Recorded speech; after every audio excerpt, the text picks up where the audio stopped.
欢迎来到巴巴娱乐呀频道，请订阅频道，所以大家不要错过当天最热门的新闻。我们今天的时事通讯包括以下内容：《藏海传》赴山海待播，肖战诚意争锋，谁将成大男主？近期3部备受期待的古装大男主剧《藏海传》赴山海和《水龙吟》即将播出，他们各具特色，展现出大男主剧的新发展趋势。这3部剧虽然同属古装题材，但每一部都以不同的视角呈现独特的魅力。《藏海传》改编自南派三叔的小说，由郑晓龙执导，肖战饰演男主角，讲述了一名年轻官员在朝堂纷争中的成长历程。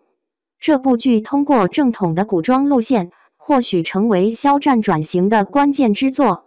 而《赴山海》则带有浓郁的武侠色彩，由任海涛导演，程毅主演，改编自温瑞安的小说《神州奇侠》，融入穿书、系统等创新元素。程毅一人三角演绎现代社畜肖明明、侠客萧秋水与反派李晨舟，展现了传统与新意交织的武侠世界。《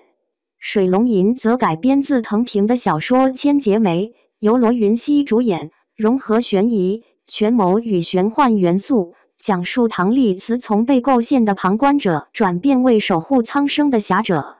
这3位主演分别在各自的剧集中有着重要的突破和挑战。肖战自《陈情令》爆红后，持续寻求超越偶像形象的机会，《藏海传》中的复杂角色为他提供了展示演技的舞台。程毅以其出色的武打动作广受欢迎，在《赴山海》中凭借大量的打戏展现了自己擅长的领域，而罗云熙在《水龙吟》中的造型已引发了观众的热议，期待他在剧中的精彩表现。这3部剧的集中登场并非偶然，而是各大平台在古装剧市场中的精心布局。《藏海传》似乎代表了传统影视公司的高品质制作路线，《赴山海》延续了成功 IP 的创作模式，并重视武侠世界的构建和视觉冲击。《水龙吟》则结合奇幻设定，如狐龙双生和域外武学等，拓展了古装剧的叙事边界。尽管题材相近，3部剧的风格各异，他们有望形成互补而非直接竞争的局面。然而，挑战仍不容忽视。观众对古装剧的审美疲劳已经显现，市场上的同质化题材可能导致观众的兴趣下降。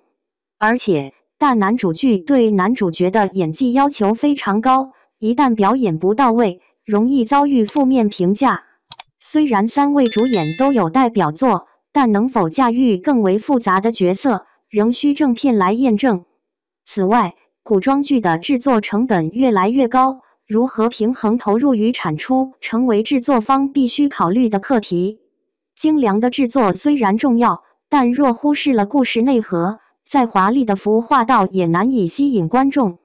从更宏观的角度来看，《藏海传》、《赴山海》和《水龙吟》的播出，标志着大男主剧进入了新的阶段。早期的古装大男主剧多以权谋斗争为主线，强调男主角的智慧与谋略，而如今的新剧则呈现了多元化的趋势。《藏海传》聚焦成长与家国情怀，《赴山海》探索侠义与救赎，《水龙吟》挖掘人性的复杂与命运的无常。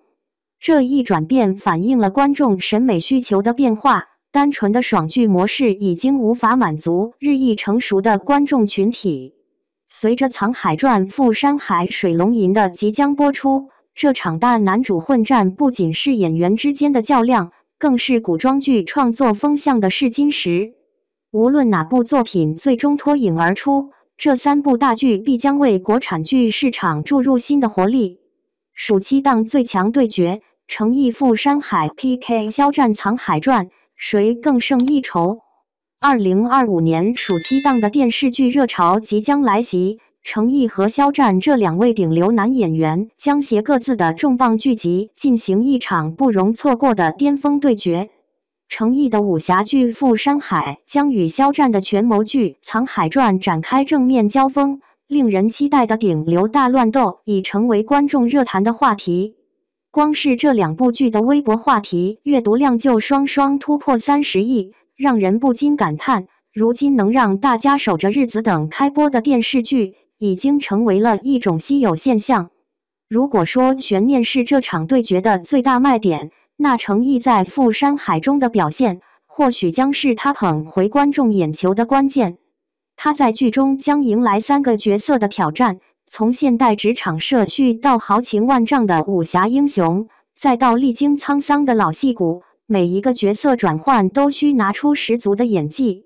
程毅在横店拍摄骑马戏时，身挂威亚肯剧本的照片迅速登上热搜，证明了他对这部剧付出的努力与期待。剧中的核心设定更是精准击中当代年轻人的心路历程。996的上班族在小说世界里反转成武林盟主，其间的爽点毫无疑问引发了观众不少的共鸣。富山海在特效及打斗场面的运用也颇受好评，尤其是那段雨中剑舞的片段让人眼前一亮，转赞评迅速破100万。不过程毅面临的挑战不小，毕竟前有莲花楼获得8.5的高分评价，观众的期待只会更高。而另一边，肖战所主演的《藏海传》同样备受关注。此次他与导演郑晓龙的合作似乎是经过深思熟虑后的组合。剧中的角色设定充满魅力，幼年灭门、隐忍之10年之后、权谋复仇，这些注定将是肖战演技的考验。肖战在剧中的压力可见一斑，尤其对于刚刚经历了玉骨遥表演争议的他来说，这次的表现成为他的复仇战役。有人调侃肖战碍事表演还未解脱，导致剧方为他定制了更完善的监制与训练，企图让他砸掉这些演绎包袱。从类型上看，《富山海》占据了武侠的奇幻与穿越的爽剧特质，而《藏海传》则以权谋与正剧为卖点，两大剧作的受众群也显得相对重叠。尤其在当下社交媒体发达的情况下，我们能够看到2位演员的宣传话术频频互相借鉴，观众已经开始为未来可能的剧战提前准备，甚至包括各类商业合作也成了这一战役的看点。排播策略、品牌合作和粉丝互动将成为最终结果的决定因素。程毅的剧组传出12个植入品牌，而肖战则见缝插针地拿下高奢代言。这场争夺不仅是在主演与剧本之间，更是金主们在背后默默进行的一场较量。值得一提的是，观众的选择将是最终评判这场大战谁胜谁负的标准。当2部剧同时开播，成为了观众无法避免的选择性困扰。是追《富山海》的侠义，还是观看《藏海传》的智勇较量？最终的悬念让无数粉丝激动不已。2025年的暑期档如同一个战场，这不仅仅是对演员演技的考验，更是观众对于内娱期待的升华。当流量们不再只靠热搜与争议进行宣传，转而专注于戏剧的质量与演绎的精湛，普通观众也将迎来更为清晰的选择。